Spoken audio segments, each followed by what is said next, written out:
case. I've often written about the demands of the so-called 68ers in Germany for finally, once and for all, coming to terms with the past in the ways that their parents didn't.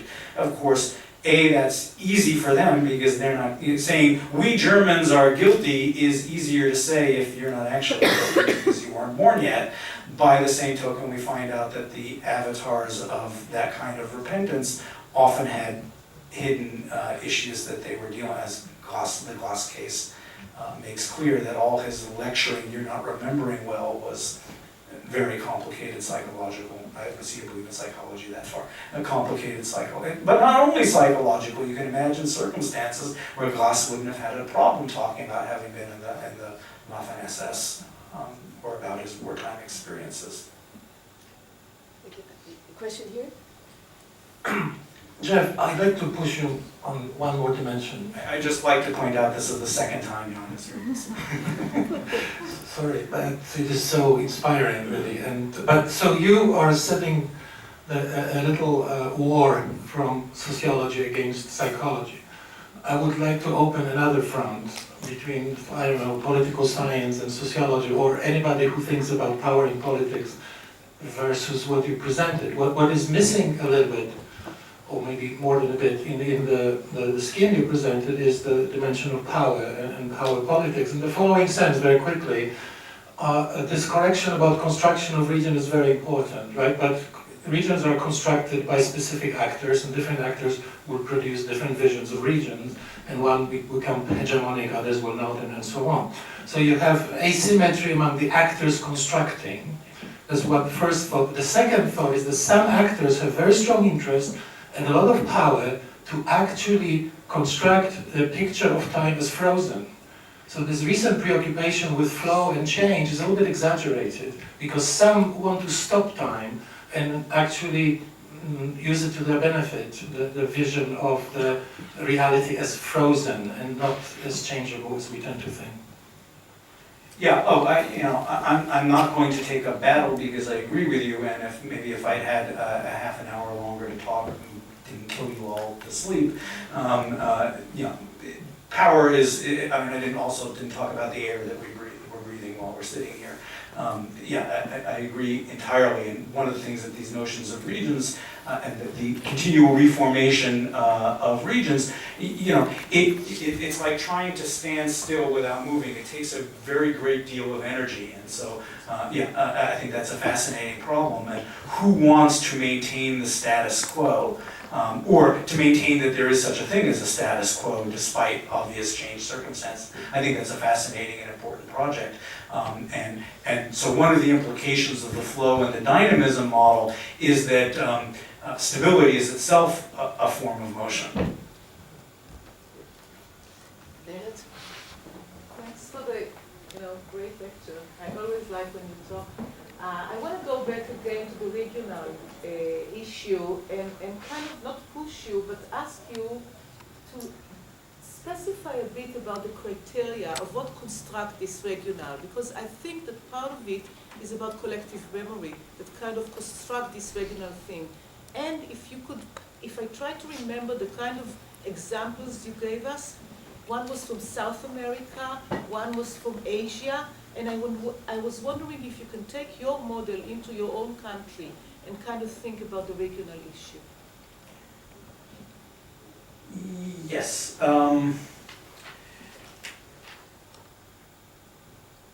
So the conference last week on historical representation, social psychology of historical representation, there was a lot of talk about historical analogies. And so I think it's really interesting the way, so first of all, which cases in our past do we use when we're trying to explain or justify, is this another, the master global, I guess, cosmopolitan trope is, whatever bad thing happens or whatever bad political, Jon Stewart, the American comedian, has a great thing, is he's got his Hitler meter. How long does it take until somebody, no matter what the political debate is before somebody compares somebody to Hitler, or accuses somebody of is the master. End of conversation. And he's got this. He celebrates and has balloons and party horns and things like that whenever the first person goes to Hitler. There are historical analogies in one's own history. There are also historical analogies across cases. So we mentioned, for instance, you can make historical analogies and be created in regions of memory. For instance, there might be a regional, a discursive region of memory that could be constituted between Australia and Canada and the United States around the issue of the treatment of indigenous peoples, which may be a different way. And so there are always, just because you can identify a region, doesn't mean there's only one, and just like the different wavelengths that are going through us, maybe there are many different. So, Japan may be in a region of memory with the West in terms of the economy, but in a region of memory with China and Korea in terms of the first half of the 20th century and wartime atrocities. So there are always multiple, just like we're both living in this particular minute and this particular day, week, month, year, and century, each of these things is shot through with those other references. So that in Germany there might be a conversation when they're talking about the Holocaust. They might refer to the democratic revolutions of the 1870s, the liberal movement. In fact, when Theodor Heuss becomes president of Germany, he talks about Friedrich Naumann in his inaugural address, how the spirit of liberalism, and nobody who's not German knows anything about this, whereas somebody else might be talking about, Germany has to deal with the Holocaust, but, and it's very common trope in post-war German memory.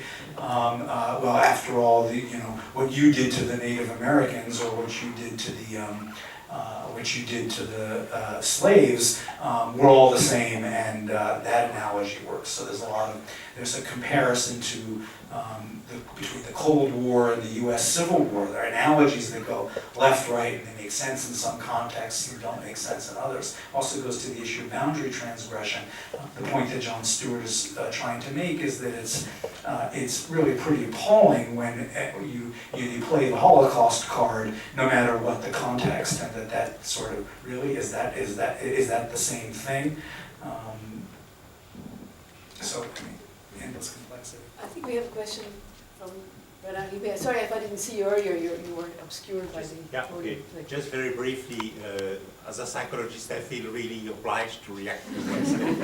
And I will tell briefly my story. I've been working as a psychologist for more than 40 years. I started my career really convinced of individualism and the fact that an individual point of view was the only needed things in psychology.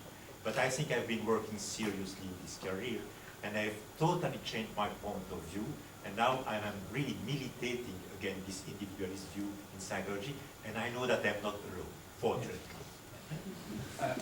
I should also say that two things. One is I think that you're a leader of a particular view, and you aren't the only one. I have these conversations with Bill Hurst at the New School, for instance,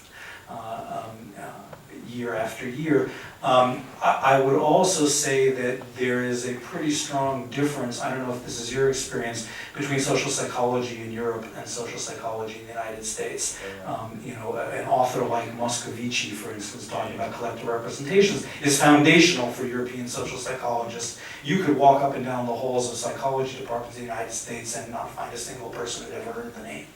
Yeah, they are more and more interested in psychophysiology and neurophysiology, That's right. measuring the internal mechanism. That's right. Stick them in an MRI machine and you're And that's done. what they were. I think that's probably a good... Oh, sorry, there's one last question, and then we... No, first of all, thank you for your exquisite and excellent presentation and lecture. Really. I'm looking at it from a historian. I'm a historian, therefore... Another fight. Yeah, no, it's not another fight. I agree with you, but because I think, yes, it's problematic to discuss about an individual memory. Obviously, for historians, we talk about facts, and therefore facts can be at a difference than that a loggerheads with memory. Because sometimes a person, memory can fail him. No? And therefore, for us, that memory is a false fact, it didn't happen. A 40% thinks that it happened. But what I've seen from you, from this model as a historian and looking at it with the hindsight of history, is there not the risk now that from a personal memory, one moves on to fractional memory? And one moves on to fractional memory, there is not the risk of an increase of the fabrication of memory, and that fabrication then will become regional and will become even collective. This is my question. I'm not sure I've understood fully, but first of all, I identify as an historian also, so the sympathy's there. I find that role, of course it depends on what kind of history you're talking about. If you're a historian who views memory, so one way to frame the history-memory debate is that memory is an inferior version of history, and history is supposed to get it right, and so the historian's job is to go around and say, no, that didn't happen. You have the flashbulb memory of the Kennedy assassination because you think you were watching the New York Yankees play baseball, but the newspaper says they didn't play that day, so you're just wrong. But I view memory from an historical perspective. I think you can write the history of memory, that a commemoration or a memory itself is a historical datum. And as historians, we need to find out what were the memories at that time, where did they take place, and why, and how did they change over time. Which is a different question from going around correcting, which is also a very useful kind of thing. I also don't believe, I guess I'm enough of a postmodernist, I believe that there are some interpretive issues that simply can't be solved by the facts alone. We need interpretive frameworks. And so that leads me, among other reasons, to see history, as the title of Patrick Hutton's important book, to see history as an art of memory. It's a very particular kind of art. The other one I always quote in virtually everything I write is Yerushalmi's quote that history that doesn't aspire to be memorable threatens to become a rampant growth. So I don't disagree with anything you say. I think that there are different criteria of validity. The criterion of validity for a historian is truth. The criterion of validity for memory is authenticity. And those are different things, but it doesn't mean we can judge one with the other. I think we have to leave it there with this